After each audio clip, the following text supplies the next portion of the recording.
Merci beaucoup de rester avec nous. Le grand format vous revient avec un nouvel invité. Pour ce présent numéro, nous recevons Amadou Kanouté, directeur exécutif de SICODEV. Vous comprenez, Institut panafricain pour la citoyenneté, les consommateurs et le développement. Avec lui, il sera question de faire le point coronavirus, mais également des missions de SICODEV, mais également de l'engagement et de son travail sur le terrain de tous les jours.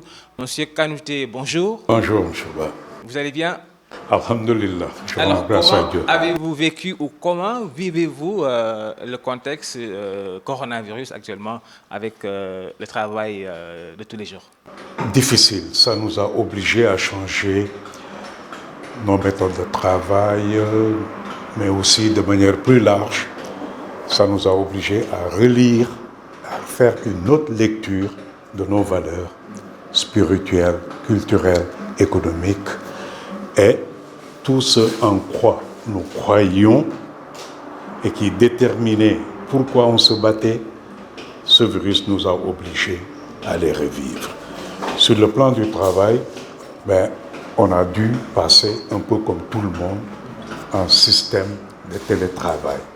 Et évidemment, pour des jeunes organisations ou pour des organisations comme les nôtres, c'est souvent très difficile. Est-ce que les mesures restrictives, on va dire, ont impacté de manière négative votre travail sur le terrain? Nous avons un programme pour un système de santé fort, adéquatement ressourcé et qui répond aux besoins des populations. Et aujourd'hui, l'un des problèmes que nous avons avec la santé, c'est son financement. Le gouvernement avait prévu de mettre 2% du budget, 2% supplémentaire chaque année sur le budget du ministère de la Santé pour pouvoir atteindre les 15% que les chefs d'État de l'Union africaine ont décidé d'allouer au budget de la santé. Le Sénégal en est à 8 ou 9%. Donc on était en plein dans cette campagne parce que quand vous regardez la structure du financement de la santé, c'est d'abord l'État, c'est ensuite le secteur privé, c'est les ménages et c'est les partenaires techniques et financiers. Ils se sont tous retrouvés il y a 2 ans pour dire qu'il nous faut une stratégie nationale de financement de la santé. Et là, chacune des parties a pris des engagements. Et l'État a pris l'engagement d'augmenter le budget du ministère de la Santé de 2% par année jusqu'à atteindre les 15% sur lesquels l'Union africaine s'est mise d'accord. On est en train de suivre ça, mais parallèlement, on était en train de travailler à identifier des mécanismes endogènes de financement de la santé. Ce qu'on a appelé les MEF, les mécanismes endogènes de financement de la santé, où on essaie de voir est-ce qu'il y a des groupes organisés comme les tontines, comme les AVEC, les associations villageoises d'épargne et crédit, les associations sportives et culturelles, travailler avec les mutuelles de santé pour que ces groupes organisés puissent être sensibilisés à adhérer aux mutuelles de santé et donc renforcer comme ça le financement de la santé dans notre pays. Ça demande à ce qu'on aille voir ces groupes organisés. Ça demande à ce qu'on les sensibilise. Ça demande à ce qu'on les informe sur la nécessité de prendre part au financement de la santé. Aujourd'hui, ce travail est arrêté. Nous ne pouvons plus le faire parce que tout simplement, jusqu'à avant-hier en tout cas, il ne nous était pas possible de nous déplacer dans les régions. Au niveau international, cela va de soi. Il était prévu beaucoup de rencontres qui devaient nous permettre d'aller faire du plaidoyer auprès des partenaires de ce pays, auprès de nos propres partenaires. Nous ne pouvons plus le faire. Alors, le coronavirus, on va dire, a impacté beaucoup de secteurs. Est-ce qu'aujourd'hui, on va dire, l'État, quel enseignement devrait-il tirer de cette crise sanitaire pour une meilleure efficacité des systèmes sanitaires? Notre système sanitaire, cette crise a révélé certaines de ses faiblesses. C'est d'abord que ce qu'on appelle la pyramide sanitaire, qui commence donc à la base avec poste de santé, centre de santé, jusqu'à monter au niveau de l'hôpital, qui est le sommet de la pyramide.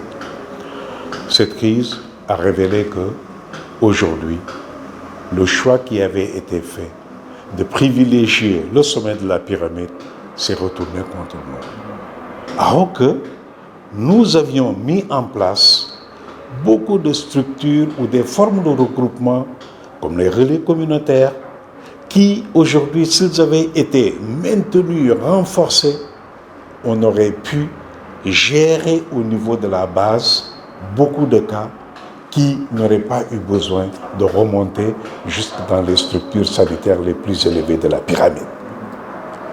Donc cette crise nous révèle qu'il nous faut investir beaucoup plus dans la gestion communautaire.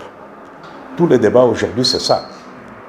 Tout le débat aujourd'hui, autour de cette crise, c'est comment allons-nous travailler au niveau des communautés de base pour que ces communautés de base puissent s'impliquer de manière beaucoup plus efficace dans la prise en charge de la bataille. La crise nous l'a révélé, même si nous le savions. De la pyramide sanitaire, il y a toute la question de l'équité. Ce que ça montre, c'est que quand vous prenez le triangle Dakar, Kaolack, Thiès, la majeure partie des investissements, des ressources humaines, les spécialistes, les experts se trouvent dans ces zones-là. Parce que c'est les zones dites affluentes, les zones où il y a une demande qui est solvable. Alors que la santé est un droit humain. La santé, c'est quelque chose que vous soyez riche ou pauvre, vous y avez un droit. Donc, les investissements doivent aller dans les zones où la priorité doit être sur ceux qui n'ont pas les moyens. La crise nous a encore révélé qu'il y a ce problème-là. Le plateau technique, il est dans ces zones-là. Le personnel spécialisé, les experts, c'est dans ces zones-là. La crise nous le révèle encore plus. Et donc, le financement, qu'un gouvernement ait décidé de mettre 2% de plus chaque année, et que pour le budget de 2020, on se rend compte soudain qu'ils ont diminué plutôt le budget de 0,4%. Ça nous dit que nous ne sommes pas en train de prioriser ce qu'il faut prioriser. Il n'est pas possible d'avoir un développement social, économique, culturel, si vous n'avez pas un capital humain, donc des personnes qui sont bien en santé et qui sont bien éduquées. L'investissement, c'est là qu'il faut le faire. La dernière information qu'il y a sur ce site date du 10 avril 2020. Et ça disait qu'il y avait 29 milliards qui étaient déjà entrés. Les 14 milliards, c'était sur les ressources nationales. Les 15 milliards, c'était le concours financier apporté par la Banque africaine de développement. Ça, c'était le 10 avril. Aujourd'hui, nous sommes dans une étape où il y a une loi d'habilitation. Même s'il y a une loi d'habilitation qui habilite le président à décider, parce qu'il faut agir et vite, il nous faut quand même nous contraindre aux procédures qui sont mises en place. C'est une loi de finances rectificatives, ou alors qu'on puisse au moins avoir force Covid qui puisse nous dire, comme on le fait chaque matin avec le ministère de la Santé, qui nous dit le nombre de cas, le nombre de guéris, le nombre de personnes infectées, le nombre de personnes sous traitement, on devrait, même si ce n'est pas au quotidien que le ministère chargé du budget est à mesure de nous dire, ou force Covid est à mesure de nous dire, voilà combien de francs CFA est entré dans ce fonds et voilà comment ça a été utilisé. Ça, c'est ce genre de propos, quand je vous parle de redevabilité, qui est une partie intégrante et importante de notre travail, c'est le genre de travail que nous faisons, c'est le genre de redevabilité que nous exigeons. Il nous faut au contraire profiter de ces crises et susciter, favoriser, renforcer la capacité de création de nos acteurs locaux. Cette crise, c'est ce que ça nous révèle. Les gels, on n'a plus besoin de les importer. On nous a montré, nos producteurs ici, nos universitaires, nous ont montré qu'on savait produire du gel. Chloroquine, vous avez vu toute la bataille qu'il y a? Le débat aujourd'hui au plan international, c'est pour beaucoup de pays de pouvoir se positionner sur des vaccins. Parce que leur industrie pharmaceutique a besoin de créer pour pouvoir vendre. Leur industrie pharmaceutique a besoin de dire nous avons fait de l'innovation et nous avons un brevet là-dessus. Ce brevet leur donne de l'argent, des profits, et donc leur économie peut continuer à fonctionner. Aujourd'hui, cette bataille qui se menait au plan international, la lutte pour le vaccin, c'est d'abord une bataille de l'industrie pharmaceutique appuyée par les États.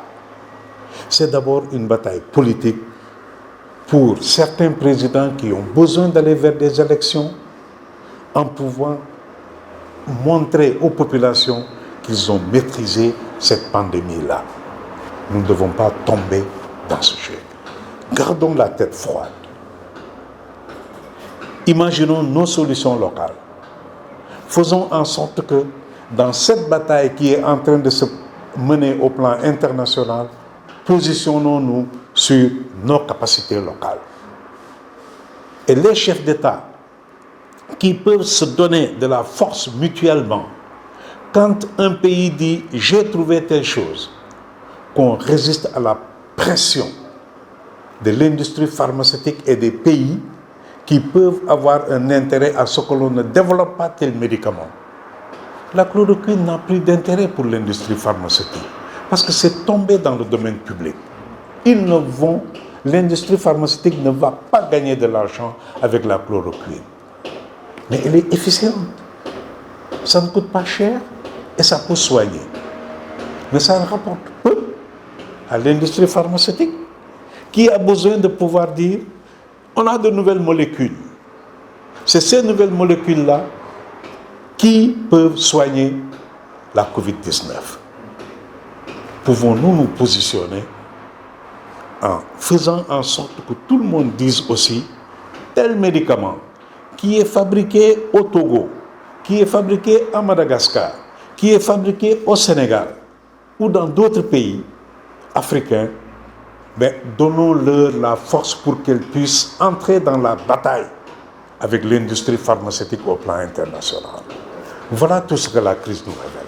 Alors, justement, restons dans le continent. L'OMS avait alerté sur le nombre de décès en Afrique dû à la COVID-19, une prophétie qui ne s'est pas encore réalisée fort heureusement. Est-ce qu'aujourd'hui, l'après-crise doit nous permettre d'évaluer, on va dire, les rapports de l'Afrique par rapport aux autres pays internationaux? Absolument, je le crois. Je le crois. C'est le moment de vraiment réévaluer nos rapports, les relations internationales tout simplement. Vous avez toute la bataille qu'il y a eu autour de l'OMS. Quand un pays n'arrive pas à faire une gestion en bon parent de la crise chez lui, il lui faut un bouc émissaire.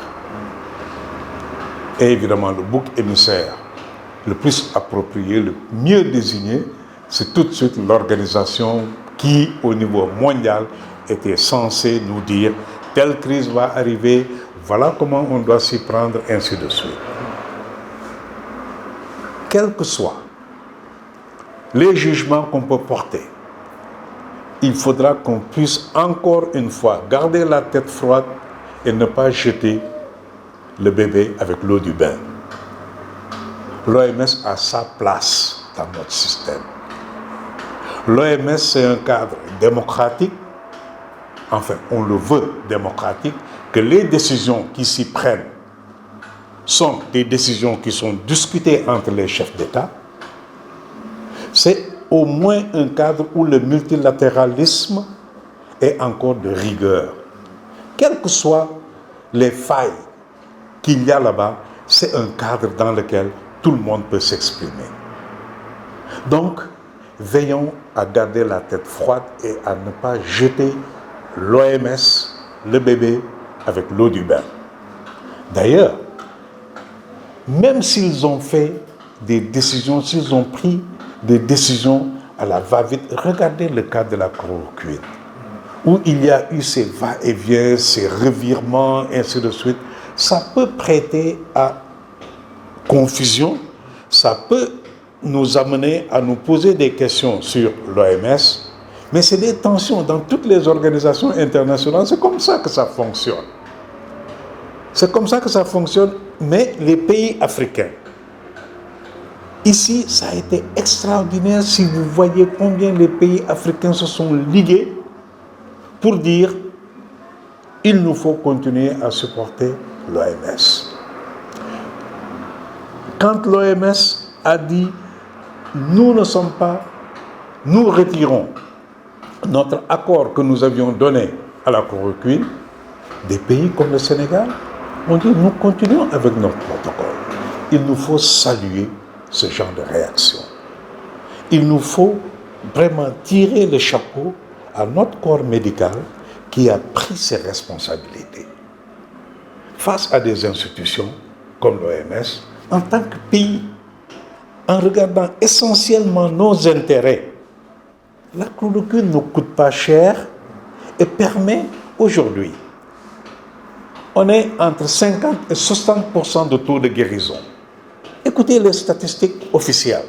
Si je m'en tiens aux statistiques officielles, je dis bien les statistiques officielles, on est à quelques 50 à 60% de taux de guérison. Mais ça, c'est pas rien. Beaucoup de pays n'ont pas cela, 50 à 60% de taux de guérison. Un taux de létalité autour de 1% de gens qui meurent. 1%. Beaucoup de pays n'ont pas cela.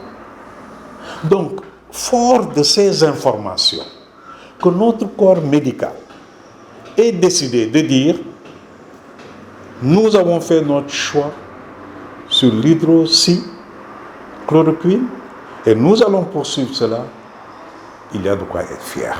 Alors, le Sénégal fait face à un déconfinement, on va dire, progressif, avec la réouverture des salles de classe. Quelle est votre appréciation par rapport à ce déconfinement progressif? Et qu'est-ce qu'il faudrait faire? Quelle responsabilité, quand même, pour limiter un peu la casse du nombre de cas de Covid-19 au Sénégal?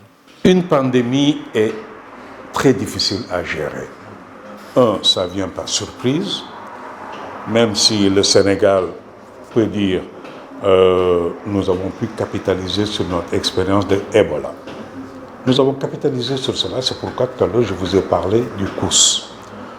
Ben, le COUS, ça avait été créé justement parce que c'était une leçon de Ebola. Toutes les ressources financières, boum, ont été prises et poussées dans la gestion de Ebola. Mais ça met tout le système sanitaire à terre. Donc, ça vient toujours par surprise, une épidémie, une pandémie comme celle-là. 1. 2. Si vous n'avez pas d'expérience, c'est vrai, ça donne l'impression que vous naviguez un peu à vue. Mais 3. Cette pandémie remet en question beaucoup de nos valeurs. Aucun gouvernement n'est à mesure aujourd'hui de dire à ces populations restez chez vous, n'allez pas sur les marchés, le secteur informel, restez chez vous. Aucun gouvernement n'est capable de le faire économiquement en leur disant nous allons continuer à vous donner de quoi vous nourrir pendant toute la période où vous allez être chez vous. Donc ça veut dire quoi? Ça veut dire que pour gérer une crise comme ça, il faut y aller par palier. Et que cela peut vouloir dire aussi revenir de temps en temps. Ça n'est pas du tout pour excuser quoi que ce soit, mais je suis en train de regarder dans mon entreprise. Quand je vois que j'ai pris une décision et que cette décision, il y a une catégorie de mon personnel qui vient et qui me dit « ça nous pose tel problème », je suis obligé de prendre en compte cela et de rectifier et d'avancer. Voilà, le grand format, c'est donc fini pour aujourd'hui. Je rappelle que nous recevions Amadou Kanouté, le directeur exécutif de SICODEV, Institut panafricain pour la citoyenneté, les consommateurs et le développement. Merci d'avoir été parmi nous donc pour cet entretien. Rendez-vous très bientôt pour un autre numéro avec un autre invité. D'ici là, portez-vous bien, mais surtout n'oubliez pas les gestes barrières. À très bientôt.